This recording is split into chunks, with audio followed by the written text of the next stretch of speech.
And you are tuned in to more GA. It's so good to have you back here. I hope that you had a good time quickly running and getting yourself a drink. And here we go. We have somebody special. I'm going to have my friend Martin to introduce him.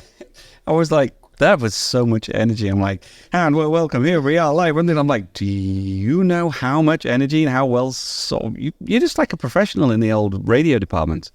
I am. So I've already set a timer for mainly because I know that our esteemed guest, our special guest today, has the ability to conjure up as many words as are required in any situation, no matter how stressful or relaxed that is. So Mr. David Brereton, International Director of Youth for Christ, welcome to More General Assembly, the complimentary podcast for those that can't make it.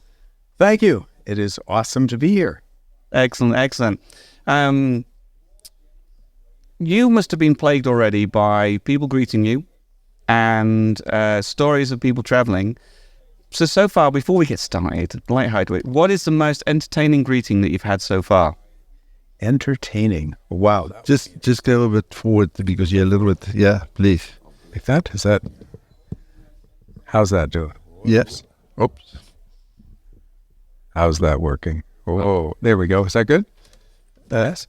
If you lean a little bit forward, that would be good. Yeah. Oh, okay. Yeah.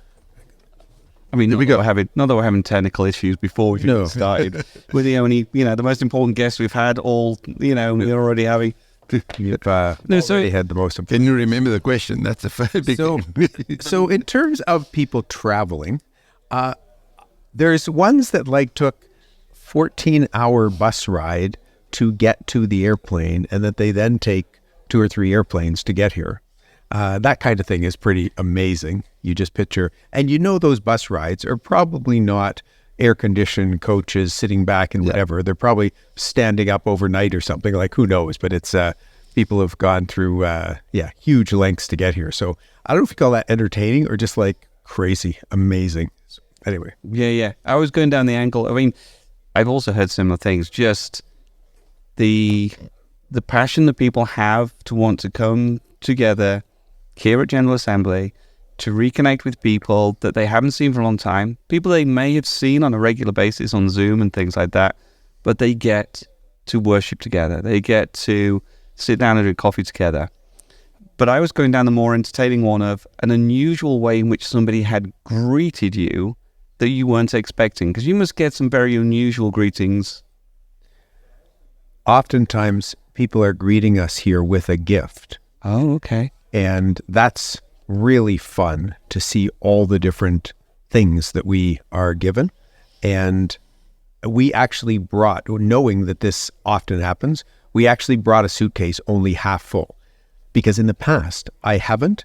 And then we're just jamming everything into our suitcase, trying to, or leaving clothes behind so that we can fit in the gifts that we got. So, it's fun. We got from some of our Russian friends, we got 2 little carved figures barbecuing. They know that I love to barbecue. Okay. So they actually found this gift that is in their culture and in their, but barbecuing. Barbecue. It's very cool. Fantastic. EJ, you have some amazing questions, don't you? Yeah. What makes you excited about General Assembly 2023? Oh, well, we hadn't been together in 6 years. And Zoom just doesn't cut it. I mean, it does. It's awesome. I use it now every day. And most of you watching are getting to hear this and do this by by video conferencing of some sort. YouTube. Okay. But it's it's not the same as when you can physically be here. What's really funny is when you meet somebody that you have seen multiple times on video, and then they're much taller than you expected them to be or something, or they're just different. Absolutely. And you're just I only saw their face before. I had no idea sort of who they really were. And I'm going to add to that and say, I've also discovered the people that wear cologne, like proper man perfume stuff. There's a few people that I've greeted, and when they've gone, I'm like, I don't smell like them. They've got so much man perfume on. I have this kind of the ones that are taller, sometimes the ones that are shorter, but these ones that smell. It's I wasn't expecting so many men to be so well perfumed. I don't know how you respond to that, Dave.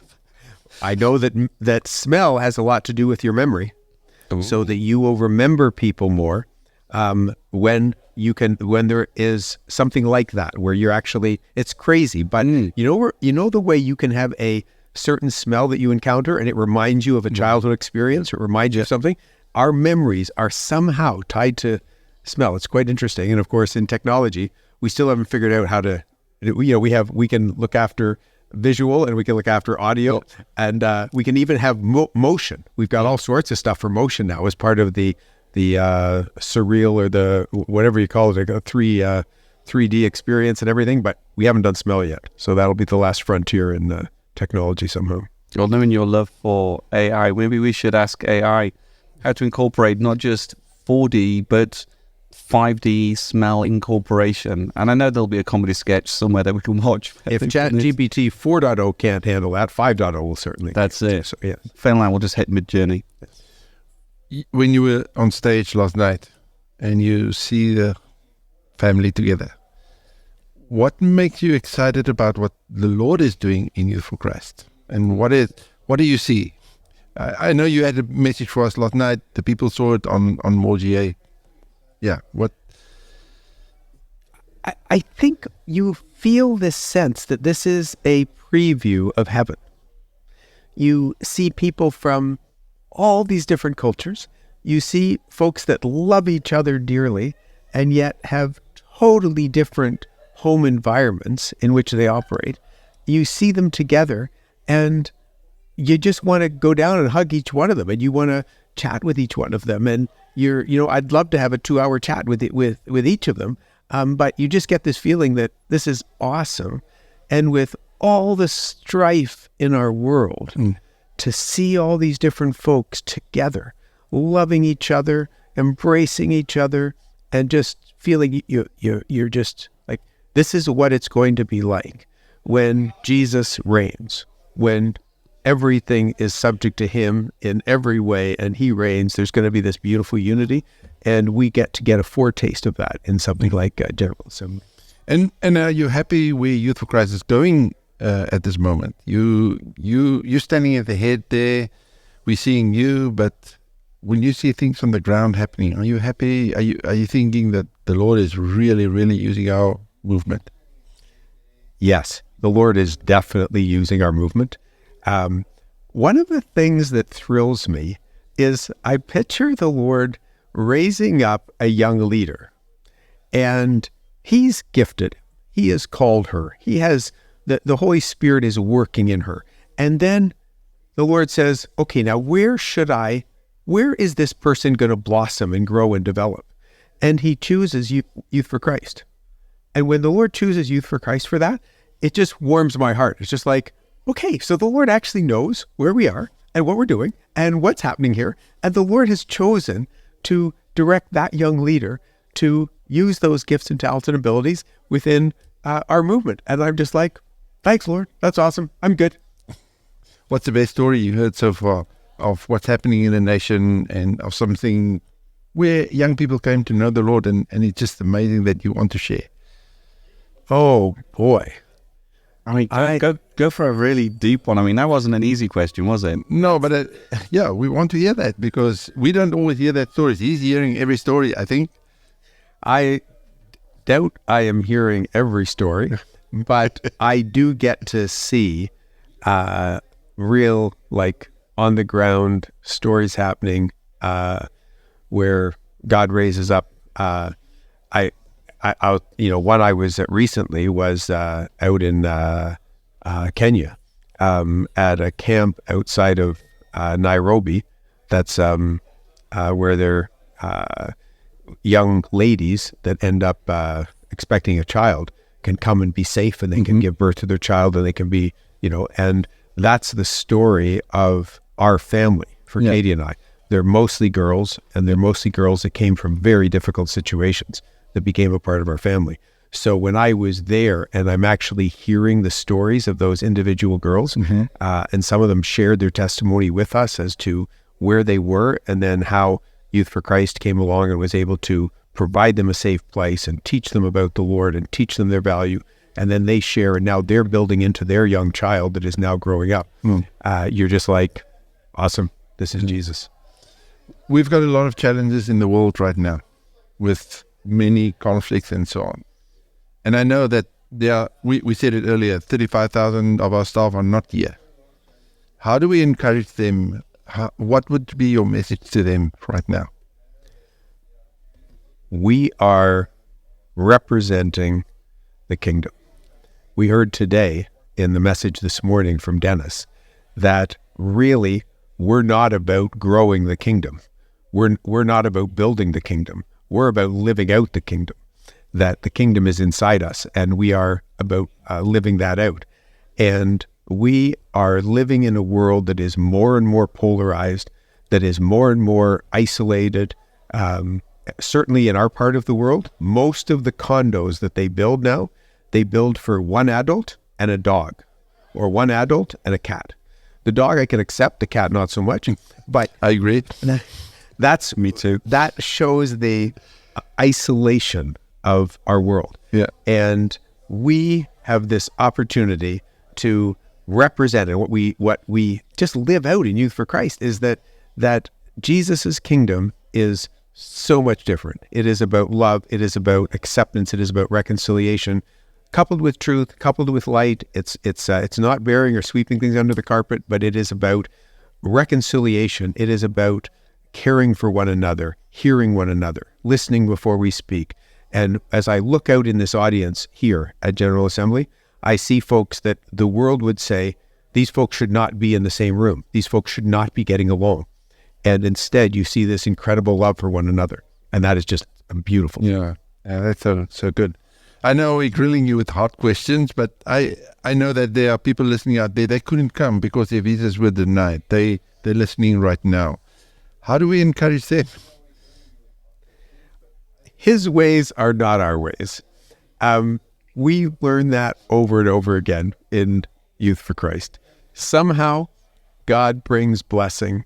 You look back. Let me give you this quickly. So, Katie and I got married. We weren't getting pregnant. And we started praying. And we have thousands of people that know us. We will come from big families. The throne of grace is getting bombarded with prayers that Katie would get pregnant. The Lord has to say, like, I hear you, I'm hearing all the prayers, but I got a different plan for your life. And we had to come to where we accept that. And I say to you that I love and that I wish were here at General Assembly. I say to you, somehow, God has a different plan. And we don't know what that is. One day we will understand it. But recognize what he does is best. And the fact that he did not allow you to come to GA this year, I don't know why, but I know he loves you, and I know he's got the very best plan for you. And I look forward to seeing you at the next General Assembly, Lord willing, and we are going to do it in some place where visas are not a problem. Amen. You got my word on that. We are going to be doing our best to make sure that it's a place that you can come to. Close to the airports. Or, I mean, somebody's alleged that we may even do it on a cruise ship. I'm not entirely convinced that's a great idea. It's wonderful for a captive audience because once you're in, you could be like, right, we're off. And nobody's getting off. Cruise ships are not good for youth workers. Do you know why? Go for it. Because most of us are late for most things. And we stand around and talk when the call has come, like the session's supposed to start or whatever. Yeah. Like we're still yakking. So can you imagine? If we all made it onto the cruise ship, the first stop, half of us would get left behind. This would be in a conversation. So I don't know. I don't know if that's going to work, but we're going to come up with something. Yeah, we want people there. Yeah. No. I mean, I've already been inundated with it. Well, I say inundated, probably 3 people. So I'll say inundated, where they're going like, have you been to my nation? And I'm like, yes. I'm like, no, I'm going to go with the story. One person took me to a conference hotel and got me shown around by the manager of the significantly sized hotel to show me the wonderful facilities in their country where a GA could happen. I mean, I was pretty impressed. That's the level of enthusiasm for General Assembly. It's not a chore. Nearly everyone I've spoken to is excited to come, is already looking and asking when the next one is. Not when is it going to be, where is it going to be. There's excitement, there's passion. And that's the thing I love about Youth for Christ is there are grumbles, like there are in any other organization, but there is way more passion, way more excitement, and such a thirst to just work together than any other organization I've worked alongside. And now I'm part of something that is just here, dancing.